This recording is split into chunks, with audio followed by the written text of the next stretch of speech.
So usually I'm not a big fan of getting stuck next to the trash at a campsite, but in this particular case, it's really handy to have the trash nearby because it's freezing cold outside. So luckily, the length of this walk is all the distance I have to go. All right, trash taken care of. Now I need to clear the snow off the roof, because as you can see in a second, the awning cover for the slide out is really dented in from all that snow, and that's not good.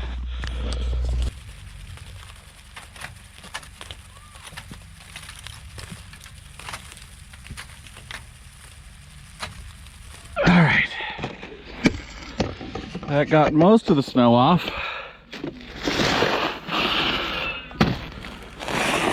But not quite all of it.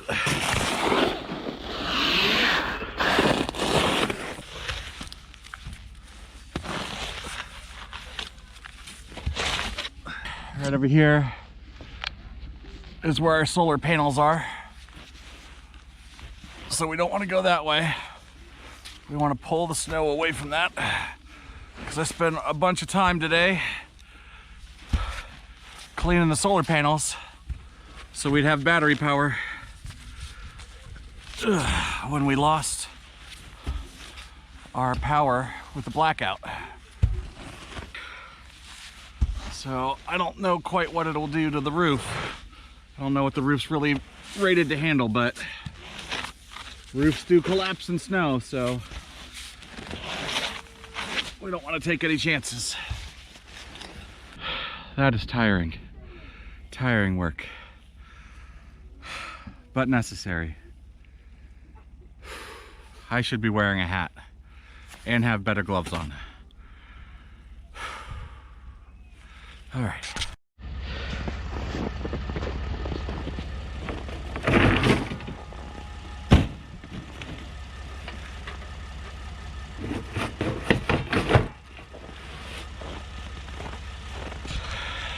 All right, so I was just checking the propane, make sure that we had enough to get through the night.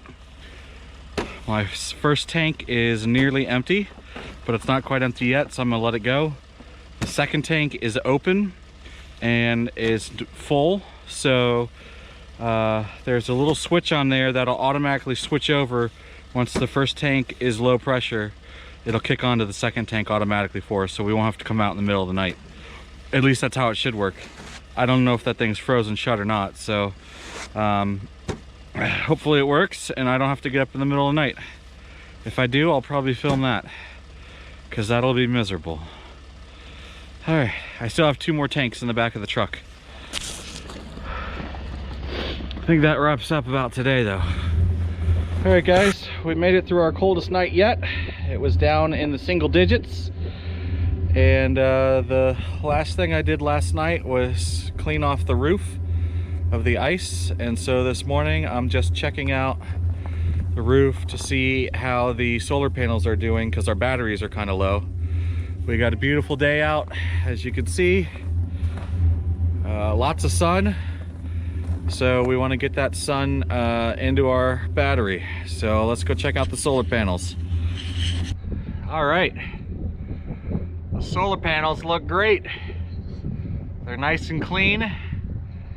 I think the black color helps keep the snow and ice from staying on there. It took a bit of work yesterday to get them like that, but man, they're looking good. All right.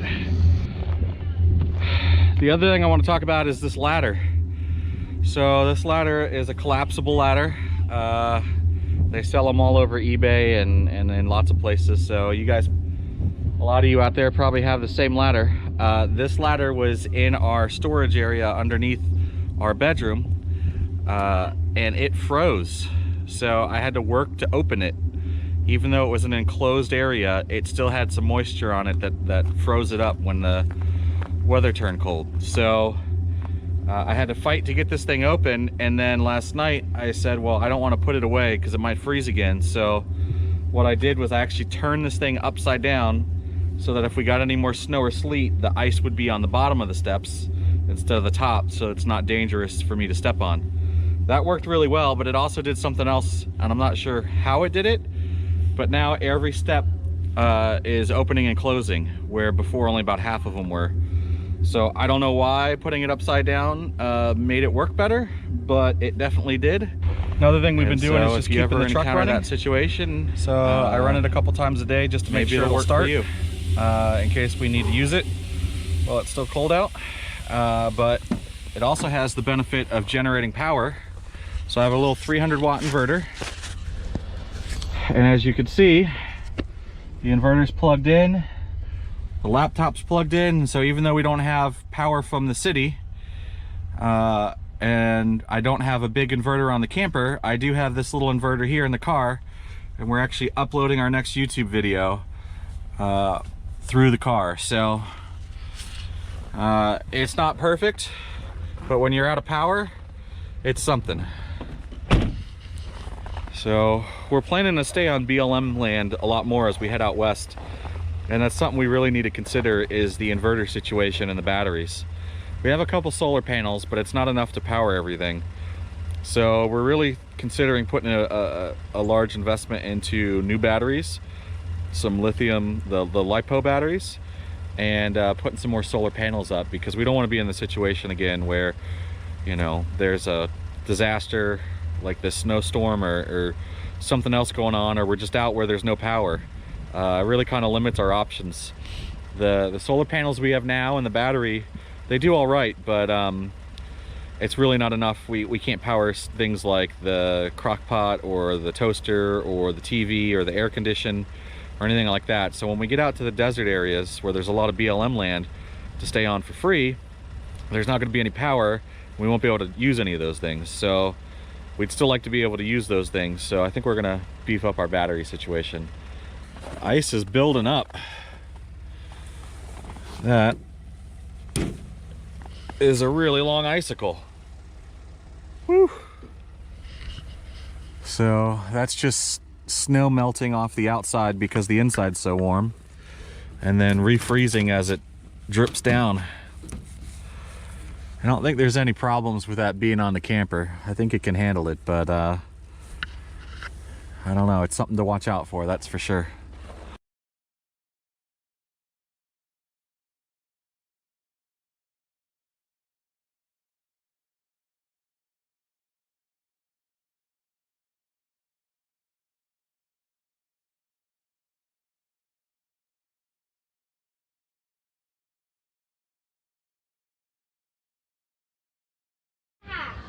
All right, guys, the kids are driving us crazy, so we're gonna take them for a walk, because, you know, being stuck inside during snow all day is really annoying. But first, I'm gonna go poop. We may edit that part out.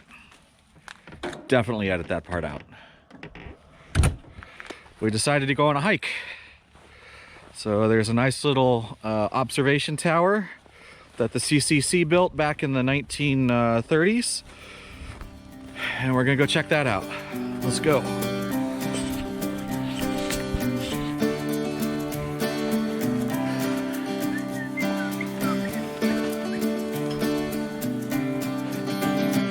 No, you're fine.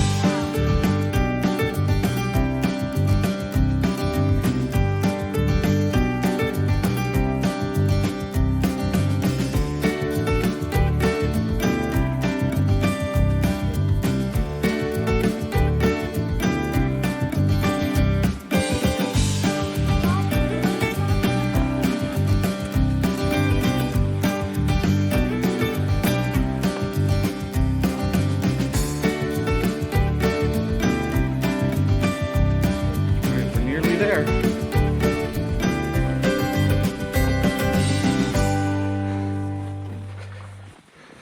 All right, Coop has no fear. He's gonna immediately try to run up. He made it up no problem.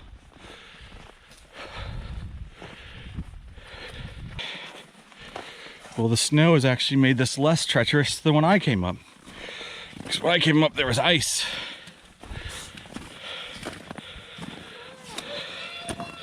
Kennedy, say hi. We made it. it. We made it to the top of the tower. Oh! It is cold. That's pretty cool. It's kind of hard to see stuff because there's so many trees. But we're the first ones up here. I bet 90 years ago when they made this, a lot of these trees weren't here and you had a spectacular view. Now they probably need to raise it up about another 20 feet. That's all over your sleeve. Yeah, no. Put that over there, please. We're so out of the way. You do like this. Thank you, Mommy, for making taco dinner. Oh, you're welcome. Daddy needs cheese. Sorry. No, I'm good. I put it on first. Oh, you did? Yeah. Okay. So you fold it up this way. And then you take the sides and fold them over. So it's like that.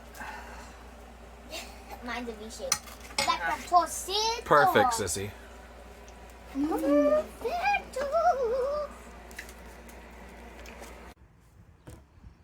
All right, internet friends. Thank you for watching 3 videos on our snowstorm experience. We just wanted to wrap this one up with answering a few questions that we had in the first 2 videos. So the first question was, what was the sound in the first episode? If you remember watching it, there was a loud bang and we ran outside to try to figure out what happened to the tires. Well, it turns out we never found out. Nope. So it was a loud noise. I think it was the X block adjusting, so it connects to the 2 wheels, and I think it just shifted a little bit, and maybe the axles moved or something, because it felt like a tire exploded, but we had no idea. We didn't find anything broken, so. Yeah, so it worked. All right, second question. Was this the first time the kids have been in snow? Yes and no. So we went to Colorado 2 summers ago, and there was snow where we were. So it's not the first time that they've seen snow, but it was the first time that they've seen snow fall. So it was a much different experience because the first time that they saw it, it was dirty, melting. Right, it was all icy. Yeah, like step on it and your So foot this goes was through like it. their first time to play in fun.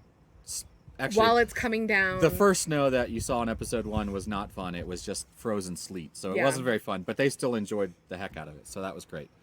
A buddy of mine asked me about why don't we have more solar? Well, the answer is we did have some solar at the time, and the roof was covered in snow. And in this episode, I showed cleaning off that snow, but it still wasn't enough. And we're from Florida, and we had no idea the snowstorm was coming, and we weren't prepared. And so if we had been more prepared, we probably would have bought a generator and you know, some additional propane. So I mean, live and learn. In addition to that, we were, still fairly new when this happened. So we were still in the process of buying solar. Yeah. And, you know, trying to decide how we were going to move forward with our electrical setup. And now that we've been doing this for a while and kind of know what our end goal is, and we've mentioned this in another episode, the cost of solar is really, really expensive. Yep. And for as long as that we want to do this, cost-wise, it's not beneficial for us to outfit the entire camper with the solar panels, to buy the upgraded batteries, to buy a really nice expensive inverter. So that's why we've ended up getting a generator. Okay, so someone asked if the camper was insulated. The answer is yes, and we got extremely lucky because we were in Florida and had not even thought about being in the snow when we bought our camper. So luckily ours is winterized, and it is insulated on the bottom with... Yeah, so we have an enclosed bottom with heater. So it's insulated and then finished off on the bottom, so there's nothing exposed. And the camper did really, really well in the snow. So we got really lucky. Yeah, so as long as we run our furnace, it keeps the pipes and stuff from freezing. So because it's enclosed. So okay, so did we lose power? Did we lose water? Well, as you saw in the video, we lost power. It did roll on and off for several days. We got about we didn't lose power until there was that one day that it got really bad. And we got maybe 15 minutes of power every hour. Yeah. It would kick on. So when that happened, it was run around everybody, turn on the space heaters, you know, try and heat up the camper as much as we can because we knew it would go right back out again. Right. So Yeah, so it's kind of annoying because our electric heaters we had to turn on manually when the power came back Yeah. on. They didn't just kick right back on. but compared to everybody else in the area where we were who didn't have power for like 3-4 days at a time, we were super lucky. And Yeah. one 24-hour period of not having electricity is nothing compared to those people. Yeah. So For instance, the guy across from us before we even got snow real bad at Mother Neff, his gray tank exploded and he had to leave. So yeah. we were really lucky in that regard. Yep. We never lost water. The people at Mother Neff, the camp host, and the rangers told us just to blast the water, full blast, while we were there. They actually did it with all the empty campsites, which Yep. like 18 of the 22 campsites were empty. So they had the water running at all the campsites, just dripping out onto the ground Yep. to keep them from freezing up. So we followed their advice, and we never lost water. I know there's a lot of controversy about this. People will tell you running water in your camper is not the same thing as running water in your house during a freeze. But in this instance, because, you know, we follow the advice of the campground and stuff, it worked out for us. So Yeah. So had we left it at a drip, it would have froze. But we kept it wide open and in both our bathroom and the kitchen sink. Yeah, so at Mother Neff, we had full hookup, so we left our gray tank open. I believe we left our black tank open as well. No, we closed that. Yeah, and it froze up. Yeah. So we left our gray tank open, and so it was empty, and it never stopped flowing to my knowledge. So it might have frozen a little bit inside, but it never got to the point where it was backing up or anything. So it worked out for us. I know a lot of people have a lot of different advice on that, but for us in that situation, it worked out great. So And Mark stayed on top of emptying the black tank before it got really bad outside. yeah, we would open it and then close it back, Yeah. just to make sure that we had enough, because we didn't know how long we were going to be there. Yeah, and the time that it did freeze, I was able to just put about 2 kettles worth of hot water down the toilet, and that unfroze it almost immediately, and we were able to flush out the black tank without a problem. Yeah, so someone asked about propane. We only had 2 of the small tanks. I think they're like 5-gallon tanks. So at the beginning, we only had the 2 tanks. Jen was really worried about it. I wasn't so worried because we had been sipping on propane.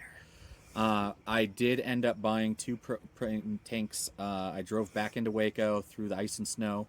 I left that part out of the video, but I did pick up 2 additional tanks. So we had 4 tanks.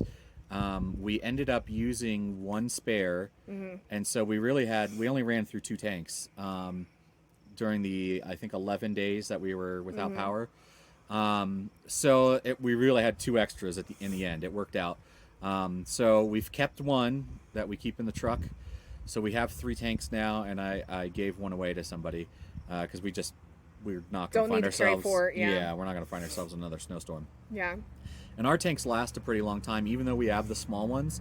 They last a pretty long time for us. So I guess we don't cook a whole lot, or so, I don't know. But it just, I mean, we cook a lot. always works. We cook a lot, and I bake in the oven. I Yeah. mean, we use the oven quite a bit. And we run the furnace when we need to, but we just seem to sip propane compared to other people, apparently. So Yeah. In that situation, too, because we did have electricity, we did rely a lot on our space heaters, which did an excellent job. So I really only ran the propane or the furnace when we were trying to make sure to keep the pipes from freezing. right. And then when the battery went, or the electricity went out, then we had to only rely on Right. the propane. So, All right. So the last question was, why didn't we just head south? ooh, that's because Right. we're from the south. Well, we knew, so we got a little bit of warning that the storm was coming, and Yeah. we were trying to figure out what to do. And we were actually scheduled to head north, and we thought that was a bad idea, so we decided we weren't going to do that. So we got sleet, and then we decided we needed to move from Waco down to Mother Neff, and we contemplated heading all the way down to like Houston. Yeah, we looked at going to Corpus Christi, Padre Island area, all that kind of stuff. Yeah, so we looked at a lot of those places, and they said they were going to get snow too. So we just decided that it was best for us to stick where we were at rather than try to drive several hundred miles south and get a spot when everyone else was fleeing down there too. So, and what actually happened was that, you know, the southern areas were actually scheduled to get the same cold weather, Yeah. like same temperatures. So at that point, what's the point of going down there? Yeah. We were supposed to head north, and the funny thing about that place is they didn't lose any electricity or water at all. So you know, it is what it is, and it worked out fine. Yeah. So, I guess that answers all the questions. Thank you for watching 3 episodes on the same thing. And remember to like and subscribe and check out our video next week. And if you have any more questions, leave it in the comments. Thanks.